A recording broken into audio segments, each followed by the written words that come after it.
अंकिता लोखंडे ने पहली बार ब्रेकअप पर तोड़ी चुप्पी, बताया आखिर क्यों सुशांत सिंह राजपूत ने छोड़ दिया था। नमस्कार दर्शकों, स्वागत है आपका सचिन नेटवर्क में आज के चर्चित विषय के साथ। सुशांत सिंह राजपूत के निधन के बाद से उनके फैंस अंकिता लोखंडे को काफी ट्रोल करते हैं। कई बार सोशल मीडिया पर अंकिता के पोस्ट पर एक्टर के फैंस बुरा भला कह देते हैं। कई बार तो अंकिता को ब्लेम किया जाता है कि उन्होंने सुशांत को छोड़ दिया था। अब अंकिता ने एक इंटरव्यू में इस पर खुलकर बात की है।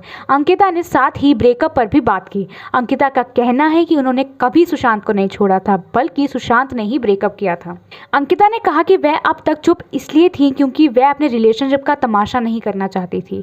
अंकिता ने यह भी कहा कि वह सुशांत को ब्लेम नहीं कर रही हैं, लेकिन वह ट्रोलिंग से काफ़ी परेशान हुई। बॉलीवुड बबल से बात करते हुए अंकिता ने कहा, आज लोग मुझको आकर बोल रहे हैं तुमने छोड़ा सुशांत को। मैं उनसे पूछना चाहूँगी कि आप कैसे कह सकते हो।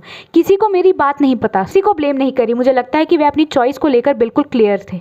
वह अपने करियर के साथ आगे बढ़ना चाहता था। उसने अपने करियर चुना और चला गया, लेकिन 2 से ढाई साल में मैंने बहुत कुछ झेला है। अंकिता ने कहा, मेरे लिए मूव ऑन करना आसान नहीं था, लेकिन मेरा परिवार हमेशा मेरा साथ रहा। मेरी ज़िंदगी ख़त्म हो गई थी, मैं ख़त्म हो गई थी। मुझे समझ नहीं आ रहा था कि क्या करना है। मैं किसी को ब्लेम नहीं कर रही हूँ।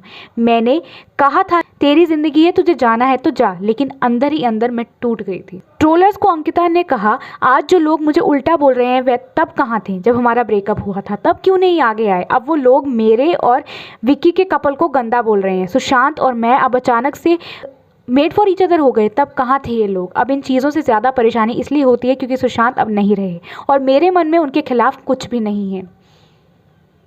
अंकिता की प्रोफेशनल लाइफ की बात करें तो साल 2019 में उन्होंने कंगना रनौत फिल्म मणिकर्णिका से अपने करियर की शुरुआत की थी। इसके बाद वह फिल्म बागी में 3 में नजर आई थी। इस फिल्म में उनके अलावा टाइगर श्रॉफ, श्रद्धा कपूर और रितेश देशमुख लीड रोल में थे।